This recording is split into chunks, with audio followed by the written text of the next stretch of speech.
Chris, through to the fourth round of the FA Cup, 2-1 victory today. First of all, your thoughts on your team's performance? Oh, these games are so awkward. When you make that many changes that we did, there was never going to be the same flow as it is at first team level. But we rammed on about attitude in the lead up to the game, and I thought the attitude of the players was great. Wasn't free flowing, but there was some good bits in there as well.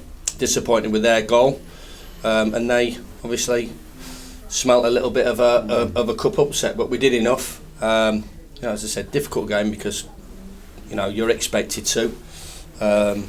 And we've created enough chances possibly to take the tie away from them, but 2-0 as we all know, one back, and then it's a little bit edgy, but we came through, and that's always the biggest thing. Even with those couple of moments at the end, did you ever really feel too worried about not getting through today? No, I thought we were comfortable. I thought, as I said, the attitude of the players was great. We was talked. The flow is never going to be there. It's never going to be there in terms of from the physical aspect. These boys, there isn't any reserve league anymore, which I'm a big advocate of, and I don't see why not for young guns as well as senior pros. How can I arrange a fixture in between this crowded schedule for the other lads to play in? It's impossible. So are they going to be at their peak in terms of the intensity that they're playing and how physical they are? Possibly not.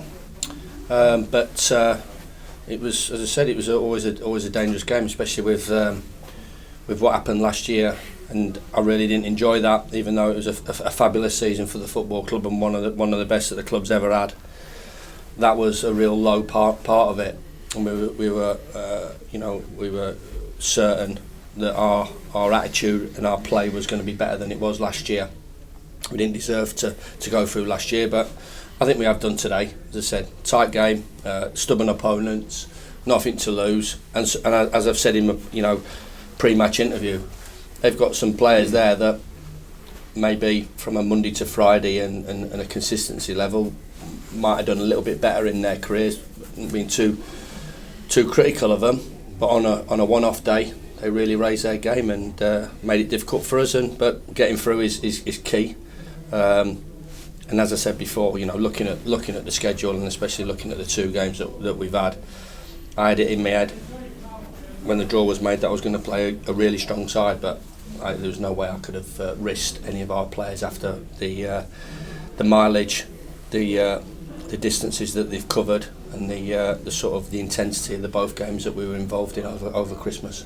Even with the changes and the relative comfortableness of it, did you see enough from your fringe players today in terms of what they've seen in terms of pushing those regular starters? Yeah, I think it's always. I do think it's always difficult when you make 11 changes. If we'd have made 4 or made 3 or 4 or 5, I think there would have been a lot more flow to the game, and you've seen a lot more from the players. But they all, Jags, good signs from Jake Rodwell. I thought Ben Osborne was excellent. Luke Freeman, bits and pieces. Thought the front two worked extremely hard, and obviously both got on the score sheet. Mo does what Mo does for us, which is great. So it's just really good for those boys to get a game. Sunday, they've watched the first team, and the first team have played in front of 32,000. Every other week at home, and even bigger crowds away from home, and they've had to follow them around, and obviously struggled to get a chance because of the form of all the players that have got us into the position and the consistency of the performances as well. And when no disrespect, when it's Sunday afternoon at 2 o'clock and there's, I don't know how many was in the stadium, but I thank every one of them. 11,000, which is a great effort. It's still not the same intensity and not the same atmosphere as what it is from a first team level. So the boys had to make sure that they got themselves going, and the first thing we talked about, as we said at the start of the interview, was the attitude of the players, which I thought was great from the off, and was consistent right the way through.